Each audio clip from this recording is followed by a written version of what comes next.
ومن أحسن قولا ممن دعا إلى الله وعمل صالحا وقال إنني من المسلمين.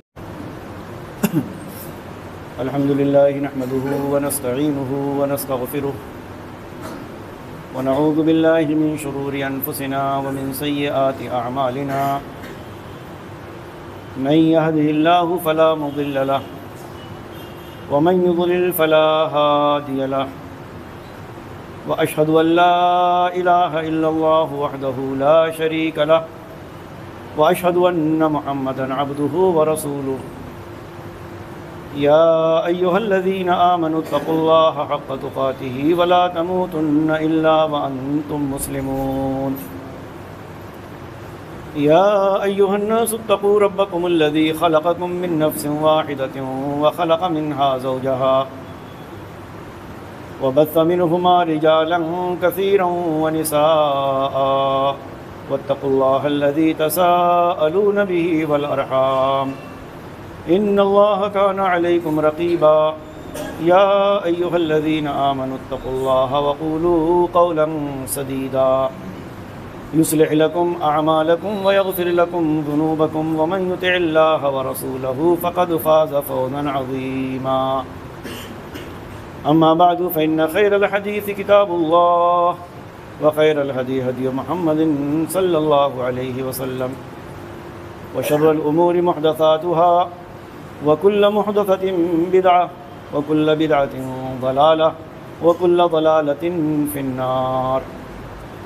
أعوذ بالله السميع العليم من الشيطان الرجيم. بسم الله الرحمن الرحيم. ربنا اغفر لنا ولإخواننا الذين سبقونا بالإيمان ولا تجعل في قلوبنا غلا للذين آمنوا ربنا إنك رؤوف رحيم. رب اشرح لي صدري ويسر لي أمري واحلل عقدة من لساني يفقهوا قولي.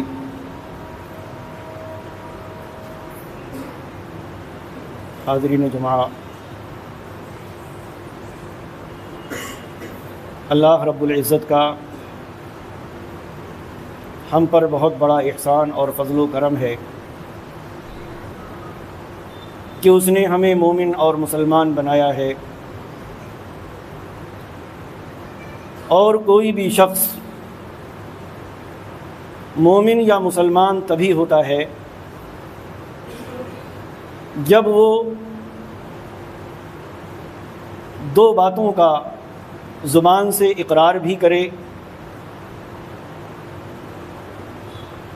دل سے اس کو مانے بھی،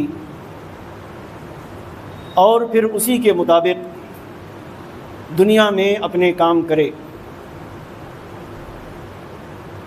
ایک ہے اللہ رب العالمین کی وحدانیت کو ماننا اور اس کے معبود برحق ہونے کی گواہی دینا کہ اشہد ان لا الہ الا اللہ،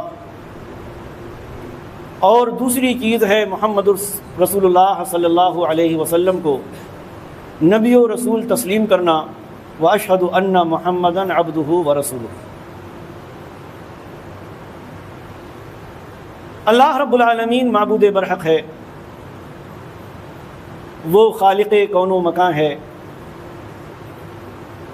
سب سے عظیم ہے، سب سے بڑا ہے، سب سے زیادہ طاقتور اور قدرت والا ہے، اور جس نبی و رسول کی ہم نبوت و رسالت کو مانتے اور تسلیم کرتے ہیں، اس نبی کی شان اور مقام و مرتبہ یہ ہے کہ وہ اولاد آدم میں سب سے زیادہ صاحب فضیلت ہیں، سید ولد آدم ہیں، وہ امام الانبیاء ہیں، وہ سید المرسلین ہیں، اور ہمارا ایمان اور عقیدہ ہے کہ اولاد آدم میں، بنی آدم میں آپ سے عظیم اور آپ سے فضیلت والا، مرتبے والا، مقام والا انسان نہ آپ سے پہلے کوئی آیا ہے اور نہ آپ کے بعد قیامت تک کوئی آ سکتا ہے۔ یہ وہ ذات گرامی ہیں کہ جن کے ذریعے سے رب کائنات نے نبوت و رسالت کو ختم کر دیا، آپ کو آخری نبی بنایا، آپ کو آخری رسول بنایا۔ اور اگر دنیا کا کوئی بھی شخص آپ کی ختم نبوت کو تسلیم نہ کرے تو اس کے ایمان اور اس کے اسلام کے ضائع ہونے میں کوئی دو رائے نہیں۔ تو جس نبی کی یہ شان، جس نبی کا یہ مقام اور مرتبہ ہے، اس نبی کے ساتھی، اس نبی کے اصحاب، اس رسول پر ایمان لانے والے، اس رسول کو ایمان کی حالت میں دیکھنے والے، ایمان کے ساتھ اس کے پیچھے نمازیں پڑھنے والے، ایمان کی حالت میں ان کے ساتھ جنگوں میں شریک ہونے والے، اسلام کا کلمہ بلند کرنے والے، اور ان کے ساتھ امام الانبیاء صلی اللہ علیہ وسلم کے ساتھ اللہ کی خاطر، اللہ کے دین کی خاطر رسول اکرم صلی اللہ علیہ وسلم کو نبی و رسول مانتے ہوئے وہ سب پریشانیاں اور صعوبتیں برداشت کرتے ہوں جو ایمان اور اسلام کی وجہ سے لوگوں نے ان پر عائد کی ہوں، جنہوں نے گالیاں کھائی ہوں، جن کا قتل کیا گیا ہو، جن کا بائیکاٹ کیا گیا ہو، جن کا کھانا اور پانی بند کر دیا گیا ہو، انہوں نے لوگوں کے طعنے برداشت کیے ہوئے ہوں، ظاہر ہے ان کا مقام و مرتبہ بھی کوئی چھوٹا موٹا نہیں۔ اور احادیث رسول اور قرآنی آیات کی روشنی میں ہمارا یہ ایمان اور عقیدہ ہے کہ اس امت میں، امت محمدیہ میں جتنے بھی افراد قیامت تک آئیں گے ان میں سب سے زیادہ مرتبے میں اگر کوئی گروہ ہے تو وہ گروہ ہے جس کو لوگ صحابہ کرام رضوان اللہ علیہم اجمعین کے نام سے جانتے اور پہچانتے ہیں۔ کیوں؟ اس لیے کہ ایک حدیث میں کہ اللہ تبارک و تعالی نے محمد رسول اللہ صلی اللہ علیہ وسلم کے دل کو دیکھا، آپ کے قلب کو دیکھا، اور اپنی نبوت و رسالت کے لیے آپ کو منتخب فرمایا، آپ کو نبی و رسول بنایا، اور آپ کے بعد دوسرے لوگوں کے دلوں کو دیکھا تو صحابہ کرام کو اپنے نبی کے ساتھیوں کے طور پر منتخب فرمایا، ان کو آپ کا وزیر بنایا، آپ کا مشیر بنایا۔ کتنے مواقع آئے کہ رسول اکرم صلی اللہ علیہ وسلم نے اپنے ان صحابہ سے مشورہ کیا، یہ وہ گروہ ہے جس کے ایمان کی گواہی کسی اور نے نہیں بلکہ اس رب کائنات نے، اس خالق ارض و سما نے، قرآن کے نازل کرنے والے نے خود قرآن میں دی، اور ان کے ایمان ہی کی گواہی نہیں دی بلکہ ان کے ایمان کو بعد کے آنے والے لوگوں کے لیے معیار قرار دیا۔ ایمان لانا ہے تو ان جیسا ایمان لاؤ، ان جیسا عقیدہ رکھو، نبی سے ان جیسی محبت کرو، اللہ کے ساتھ اللہ کے تعلق سے وہ رویہ اختیار کرو جو صحابہ کرام نے کیا۔ فرمایا رب کائنات نے فَإِنْ آمَنُوا بِمِثْلِ مَا آمَنْتُمْ فَقَدْ اهْتَدَوْا، فرمایا کہ اے صحابہ کی جماعت، اگر بعد میں آنے والے تم جیسا ایمان لائیں، تم جیسے تمہارے ایمان کے جذبے کے ساتھ، تم جیسے اعتقاد کے ساتھ، فَقَدْ اهْتَدَوْا، تب وہ ہدایت یاب کہلائیں گے۔ اللہ رب العالمین نے ان سے اپنی رضامندی کا اظہار کیا، لقد رضی اللہ عن المؤمنین اذ یبایعونک تحت الشجرہ۔ ذرا سوچیں، غور کریں، رسول اکرم صلی اللہ علیہ وسلم تقریباً 1500 صحابہ کرام کے ساتھ ارادے سے نکلتے ہیں عمرے کے، آپ کو حدیبیہ کے مقام پر روک دیا جاتا ہے اور حالات عجیب و غریب بنتے ہیں۔ حضرت عثمان رضی اللہ تعالی عنہ کی شہادت کی افواہ اڑا دی جاتی ہے کہ مکہ والوں نے آپ کو شہید کر دیا۔ اس موقع پر خاتم النبیین محمد الرسول اللہ صلی اللہ علیہ وسلم نے اپنے ان تقریباً 1500 صحابہ کرام سے حدیبیہ کے مقام پر ایک درخت کے نیچے بیعت کی تھی کہ عثمان کے خون کا بدلہ لیا جائے گا۔ رب کائنات نے فرمایا وہ تمام لوگ کہ جنہوں نے درخت کے نیچے آپ سے بیعت کی، رب کائنات ان سے راضی اور خوش۔ ان سے خوش ہے۔ اور یہی نہیں بلکہ اللہ تعالی نے صحابہ کرام کے بارے میں، چاہے وہ صحابہ ہوں جن کو سابقین اولین کہا جاتا، یا وہ صحابہ ہوں جو بعد میں ایمان لائے، سب کو جنت کی بشارت دی، سب سے اپنی خوشنودی کی بشارت دی، اپنی رضامندی کا اظہار فرمایا۔ پڑھیں قرآن مجید کی آیت، والسابقون الاولون من المہاجرین والانصار والذین اتبعوہم بإحسان رضی اللہ عنہم ورضوا عنہ وأعد لهم جنات تجری تحتها الانہار خالدین فیہا ابدا ذلک الفوز العظیم۔ والسابقون الاولون، مہاجرین و انصار میں سے ایمان میں سبقت لانے والے لوگ، سب سے پہلے ایمان لانے والے لوگ، شروع کے دور میں ایمان لانے والے لوگ، واتبعوہم بإحسان، اور ان سابقین مہاجرین و انصار کی احسان اور بھلائی کے ساتھ پیروی کرنے والے لوگ، یعنی بعد میں ایمان لانے والے صحابہ، بعد میں آپ کی نبوت و رسالت کو ماننے والے صحابہ یا تابعین، فرمایا رضی اللہ عنہم ورضوا عنہ، اللہ ان سے خوش ہے، وہ اللہ سے خوش ہے۔ اور خوشی ہی نہیں، فرمایا رب نے ان کے لیے ایسی جنتوں کا وعدہ کیا ہے جن کے نیچے نہریں بہ رہی ہوں گی، وہ ہمیشہ ہمیشہ اس میں رہیں گے۔ اور یہ بہت بڑی کامیابی،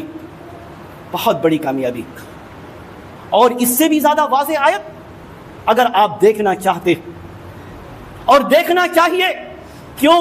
اس لیے کہ آج ہمارے بعض لوگ، آج ہمارے بعض نوجوان، آج ہماری قوم کے بعض افراد، اس امت کے بعض لوگ ابلیس کا ذکر نہیں کرتے، فرعون پر لعنت کی بات نہیں کرتے، ابو جہل کی شقاوت اور ابو لہب کی بدبختی کا ذکر نہیں ہوتا، اور ان لوگوں کی بدبختی اور ان کے کفر، شرک، رب کائنات کی بغاوت کا کوئی ذکر نہیں ہوتا، جنہوں نے نبی کی مخالفت کی، جنہوں نے نبی کو تکلیفیں پہنچائیں صلی اللہ علیہ وسلم، جنہوں نے قرآن کا انکار کیا، جنہوں نے اللہ کی توحید کا انکار کیا۔ اگر لوگ زبانیں کھولتے ہیں تو کن کے بارے میں؟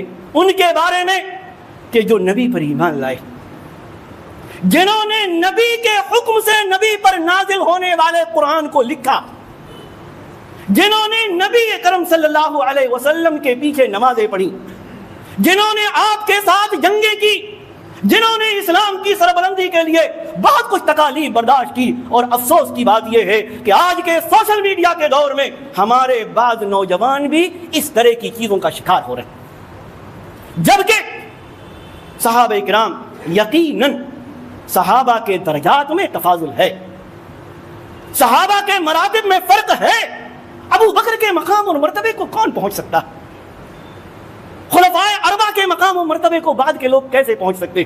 وہ 10 لوگ جن کو عشرہ مبشرہ کہا جاتا، کہ جن کو نبی اکرم صلی اللہ علیہ وسلم نے اس دنیا میں جنت کی خوشخبری اور بشارت دی، بعد کے لوگ ان کے مقام و مرتبے کو کیسے پہنچ سکتے؟ لیکن جو بھی شخص شرف صحابیت سے مشرف ہو گیا، جو رسول اکرم صلی اللہ علیہ وسلم پر ایمان لایا اور ایمان ہی پر اس کا خاتمہ ہوا، آپ کو ایمان کی حالت میں اس نے دیکھا اور ایمان ہی پر اس کا خاتمہ ہوا، یہ وہ مقام اور وہ مرتبہ ہے کہ بعد کے لوگوں میں سے کوئی اس مقام اور مرتبے کو نہیں پہنچ سکتا۔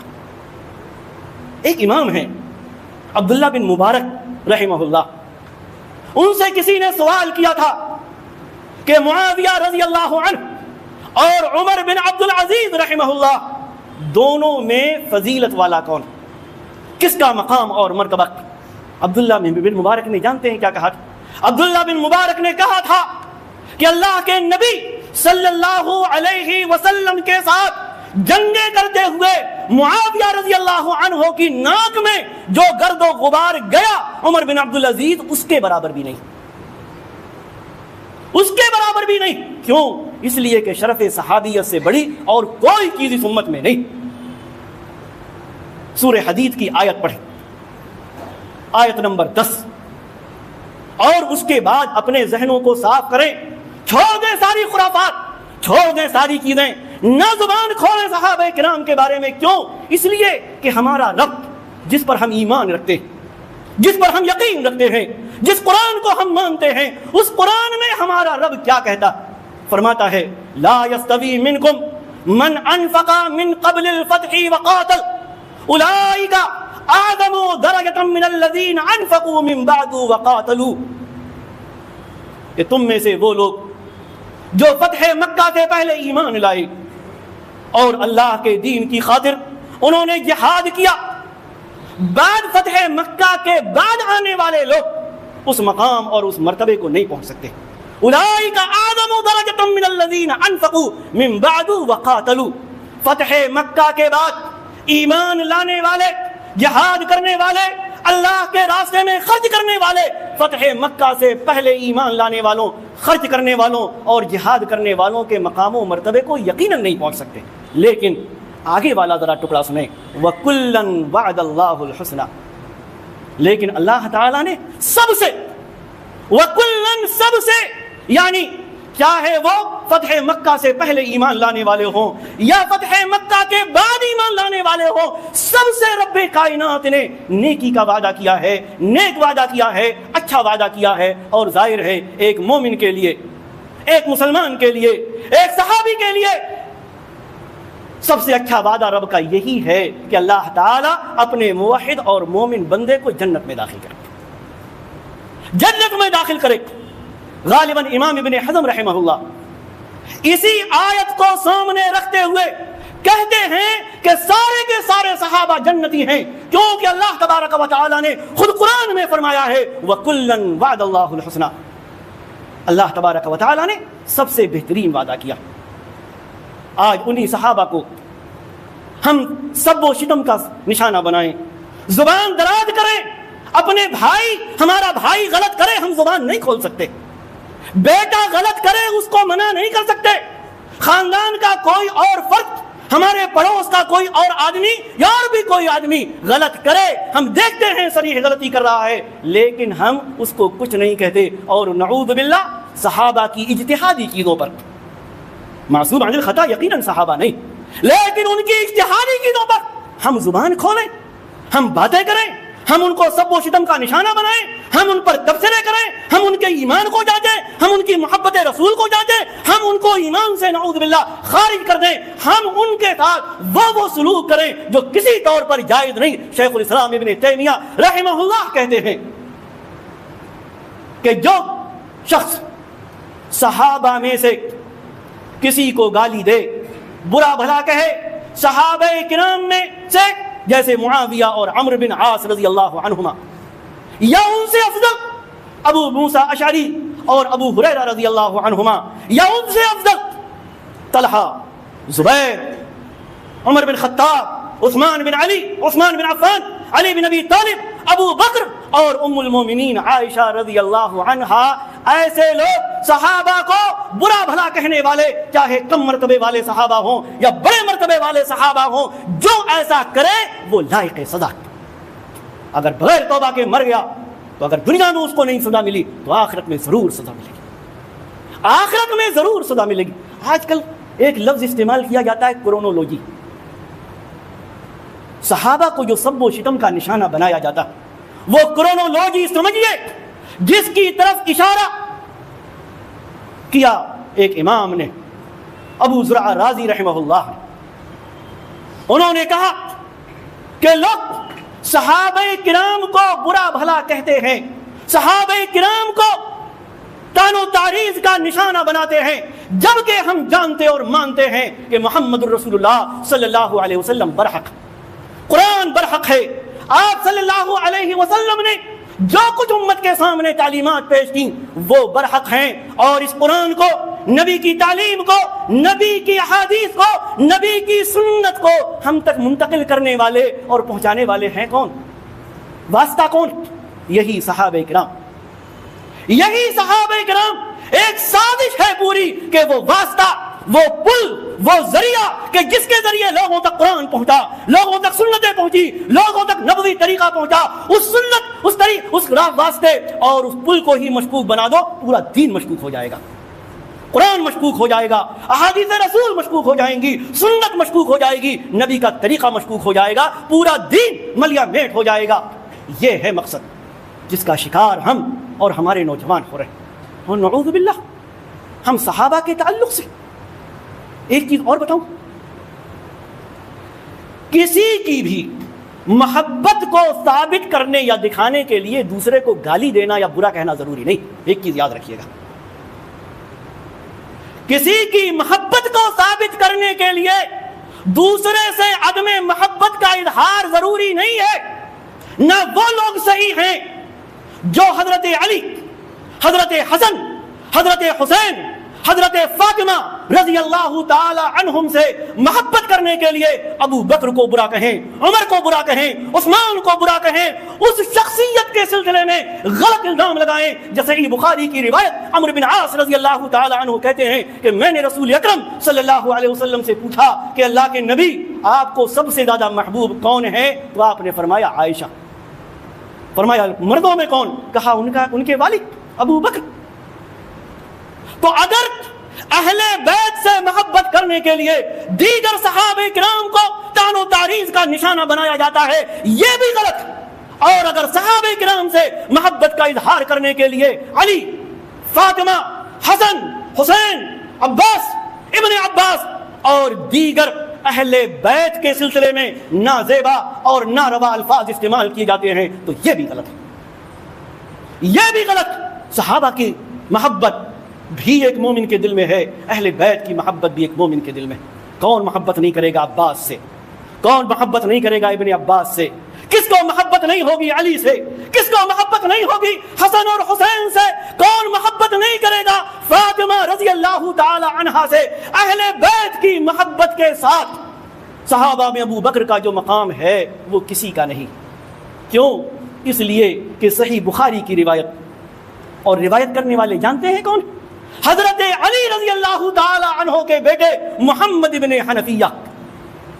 محمد بن حنفیہ رحمہ اللہ صحیح بخاری کی حدیث کہتے ہیں میں نے اپنے والد سے پوچھا کہ اللہ کے رسول صلی اللہ علیہ وسلم کے بعد لوگوں میں سب سے زیادہ فضیلت والا کون؟ علی رضی اللہ عنہ نے کہا ابو بکر. کہتے ہیں میں نے پوچھا ان کے بعد کون؟ کہا ان کے بعد عمر. کہتے ہیں مجھے خوف ہوا کہ کہیں ایسا نہ ہو کہ اگر میں آگے آپ سے پوچھوں اپنے والد سے تو وہ عثمان کا نام لے دیں. چنانچہ میں نے کہا کہ عمر کے بعد تو آپ کا مقام و مرتبہ ہوگا. تاریخی الفاظ خلیفہ راشد علی بن ابی طالب رضی اللہ عنہ کے صحیح بخاری میں الفاظ دیکھ لیں. کہتے ہیں ما انا الا رجل من المسلمین, میں تو مسلمانوں میں ایک عام آدمی, میں تو مسلمانوں میں ایک عام آدمی. اور آخری بات, اللہ کے نبی صلی اللہ علیہ وسلم نے اپنی حیات کے آخری ایام میں جب آپ مصلی پہ جانے کے لائق نہیں رہے اپنی بیماری کی وجہ سے, تو آپ نے فرمایا کہ مرو ابا بکر فلیصلی بالناس, ابو بکر کو حکم دو کہ وہ لوگوں کو نماز پڑھائیں. اسی مدینہ میں وہ شخص بھی موجود ہے جس کے بارے میں خود نبی کا فرمان ہے کہ عم الرجل سنو ابی, آدمی کا چچا اس کے باپ کی طرح ہوتا. ہم سب کے نبی محترم صلی اللہ علیہ وسلم کے چچا عباس بن عبد المطلب رضی اللہ تعالی عنہ مدینے میں موجود ہیں, لیکن مصلی پہ کھڑے ہونے کا حکم دیتے ہیں, امام بناتے ہیں آپ کس کو؟ ابو بکر. لیکن ایک چیز یاد رکھیں, آپ کے یہ حکم دینے سے عباس رضی اللہ عنہ کے مقام مرتبے میں کوئی کمی نہیں آتی, ان کا جو مقام ہے وہ مقام رہے گا. اور آ جائیے آگے, آپ نے حدیث میں فرمایا لو کان نبی بعدی لکان عمر, اگر میرے بعد کوئی نبی ہوتا تو عمر ہوتے.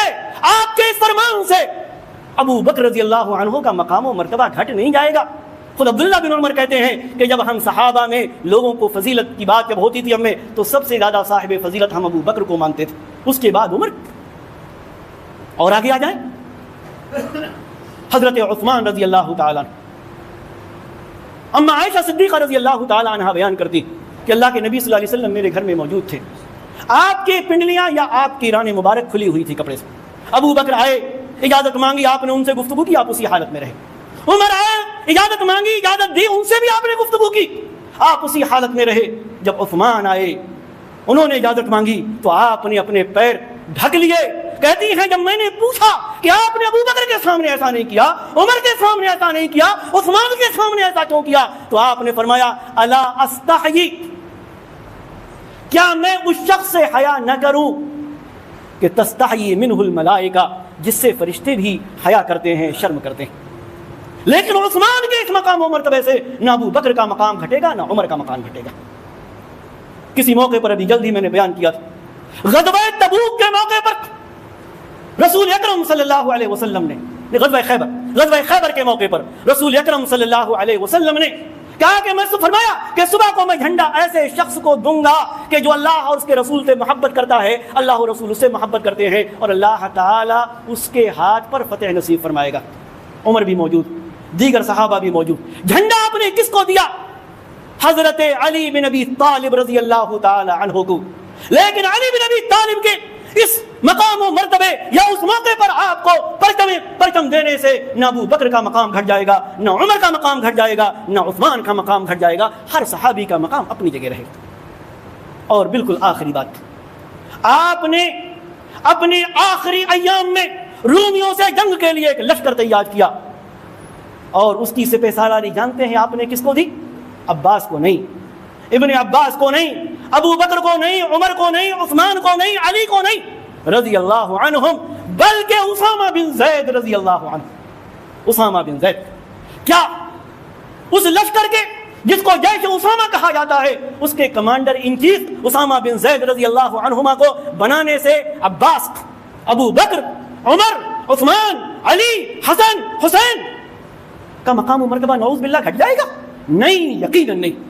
ہر صحابی کا اپنا مقام ہے، ہر صحابی کا اپنا مرتبہ ہے۔ ہمیں ادھر ادھر کی بات کرنے کے بجائے، صحابہ کے دین اور ایمان کو پرکھنے کے بجائے، ان کے سلسلے میں نعوذ باللہ ایسی باتیں کہنے کے بجائے کہ جو باتیں زبان سے ادا کرتے ہوئے ڈر لگتا، کیوں نہیں لوگوں کا ہاتھ کانپتا، کیوں نہیں لوگوں کی زبان لڑکھڑاتی؟ صحابہ کو برا بھلا کہتے وقت ہمیں دعا کرنی چاہیے، وہ دعا جو خود رب کائنات نے ہمیں سکھائی۔ کیا؟ ربنا اغفر لنا ولاخواننا الذین سبقونا بالایمان، اے ہمارے رب ہمیں بھی بخش دے، ہم سے پہلے جو ایمان لائے ان کو بھی بخش دے، ولا تجعل فی قلوبنا غلا للذین آمنوا، اور اہل ایمان کے تعلق سے ہمارے دل میں کوئی کینہ اور بغض مت رکھ۔ اور ان اہل ایمان میں سب سے پہلے اگر کوئی گروہ شامل ہو سکتا ہے تو وہ صحابہ کرام رضی اللہ عنہم اجمعین کا۔ یہ دعا ہم کرتے رہیں، صحابہ کا مقام سمجھیں، صحابہ کا مرتبہ سمجھیں۔ یہ واسطہ ہیں دین اپنی احکام تک ہمارے پاس آنے کا، یہ قرآن کا واسطہ ہے، یہ احادیث کے لیے واسطہ ہے، یہ سنت نبوی کے لیے واسطہ ہے۔ اللہ کے بندو، اگر اس واسطے کو ہم نے مشکوک بنا دیا، نعوذ باللہ قرآن مشکوک ہو جائے گا، احادیث مشکوک ہو جائیں گی، سنت نبوی مشکوک ہو جائے گی، نبی کے طریقے مشکوک ہو جائیں گے، پھر آدمی کو پتہ ہی نہیں چلے گا جو ہم کر رہے ہیں یہ دین بھی ہے یا نہیں۔ اللہ تبارک و تعالی ہمیں صحیح سمجھ عطا فرمائے، ہمیں اہل ایمان کے تعلق سے اپنے دلوں میں محبت کی توفیق عطا فرمائے، ہمیں صحابہ سے محبت کی توفیق عطا فرمائے، تابعین سے محبت کی توفیق عطا فرمائے، تابعین سے محبت کی توفیق عطا فرمائے، ائمہ اور محدثین سے محبت کی توفیق عطا فرمائے۔ رب کائنات ہمیں صحیح دین پر قائم رکھے۔ اے اللہ ہمیں ان تمام چیزوں سے محفوظ رکھ کہ جن سے کسی بھی مومن یا صحابی کی تنقیص کا کوئی پہلو نکلتا ہو۔ آمین۔ بارک اللہ لنا ولکم فی القرآن العظیم ونفعنی وإیاکم بالآیات والذکر الحکیم، انہ تعالی جواد کریم ملک بر رؤوف رحیم۔